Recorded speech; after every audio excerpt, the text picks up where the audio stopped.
Dernière vidéo, je vous avais montré les semis de fleurs que j'avais réalisés et vous pouvez voir que les semis sont en train de lever. Donc tout a quasiment levé avec des taux de germination qui sont pas forcément les mêmes d'une barquette à l'autre. Les monnaies du pape ont très bien levé, les giroflées un peu moins. Donc ce qui explique peut-être pourquoi mon semis en sac plastique n'avait pas fonctionné. J'ai seulement 2 roses trémières qui sont sorties et pour le moment la benoîte n'a pas encore levé. J'ai refait également des semis de courgettes et de courges, mais vraiment les courges cette année j'ai eu beaucoup de difficultés pour la lever. Alors que ce qui est assez drôle, c'est que j'ai réutilisé du terreau pour pouvoir faire mes repiquages d'encolis, d'ailleurs qui se sont bien développés. Ça, ce sont les encolis qu'on avait semés ensemble en janvier, c'était ma première vidéo d'ailleurs, et vous voyez j'ai des courges qui ont levé. Donc je ne sais pas la variété puisque j'avais réutilisé du terreau sur d'anciens semis qui n'avaient pas fonctionné. Là c'est des encolis rouges, donc ça je vais bientôt les mettre en terre. J'attends en fait la fin de l'été pour le faire. Je vais les implanter en automne dans différents endroits du jardin pour que ça puisse fleurir, alors peut-être d'ici l'année prochaine ou dans 2 ans, mais j'ai déjà des semis spontanés d'encolis dans le jardin, donc c'est vraiment pour étoffer ce que j'ai déjà.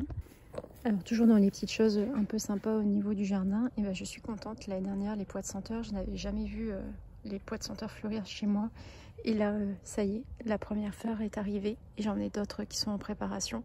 Donc là ce sont des semis que j'avais fait avec vous en vidéo cette fin d'hiver, début du printemps, et je suis contente de les voir s'épanouir.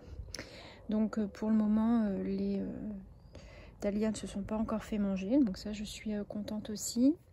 La Centaurée Black, donc ça c'est un semis du site Promesse de Fleurs, a commencé sa floraison, donc c'est très joli. Je pense que l'année prochaine j'en mettrai plus pour avoir une espèce de massif, et à mon avis avec de la verveine de Buenos Aires ça serait vraiment joli. Alors quelque chose que j'ai appris et je vous montrerai une autre vidéo en début de vidéo, c'est ça. En fait je savais pas, mais les fleurs de bourrache sortent roses et après se recolorent petit à petit dans la journée pour prendre leur bleu caractéristique, mais vraiment c'est très joli lorsque ça sort.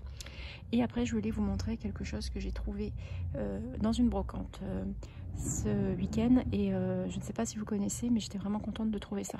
Alors ici je voulais vous montrer quelque chose que je suis vraiment très contente d'avoir trouvé en brocante. J'ai payé 1 € les 4 pieds de fraises, et c'est une variété qui est particulière. Vous voyez, ça donne des fraises qui sont blanches, donc là la fraise elle est mûre, donc c'est un goût, a priori on parle aussi de fraise ananas puisque ça a un goût assez sucré qui rappelle l'ananas. Donc c'est pas des fraises qui ont un très gros calibre, bien que là on peut en avoir des plus grosses que ce que j'ai moi sur le pied, et ces fraises elles ont vraiment une histoire particulière puisque elles ont été ramenées au XVIIe ou XVIIIe siècle par un espion français qui s'appelait De Fraisier, et qui a ramené ça en fait du Chili, et c'est grâce à cette variété de fraises qu'on a les fraises qu'on peut déguster maintenant sur nos étals. Donc je vous mettrai le lien d'une vidéo qui explique ça beaucoup mieux que moi, mais si vous pouvez en trouver, c'est un ajout intéressant à votre potager. Par contre vous avez besoin de 2 pieds en fait minimum, puisque les fleurs ne se fertilisent pas d'elles-mêmes sur un pied. On a besoin de 2 pieds pour la pollinisation. Donc là j'en ai 4, donc j'espère que ça a bien fonctionné, et a priori ça se multiplie très bien. La personne qui me les a vendus m'a dit que c'était assez envahissant. Donc vous voyez la fraise elle est un petit peu blanche avec les fruits qui deviennent un peu rosés, donc ça signe qu'elle est à maturité, et c'est une variété qui n'est pas vraiment consommée. C'est pour ça qu'elle est qu'elle a été un peu perdue en Europe, parce que les fruits sont assez fragiles et cette variété n'est pas très productive. On est beaucoup moins productif que sur une variété de fraises classique. Mais voilà, j'étais contente d'en trouver en brocante, c'était vraiment un peu la surprise.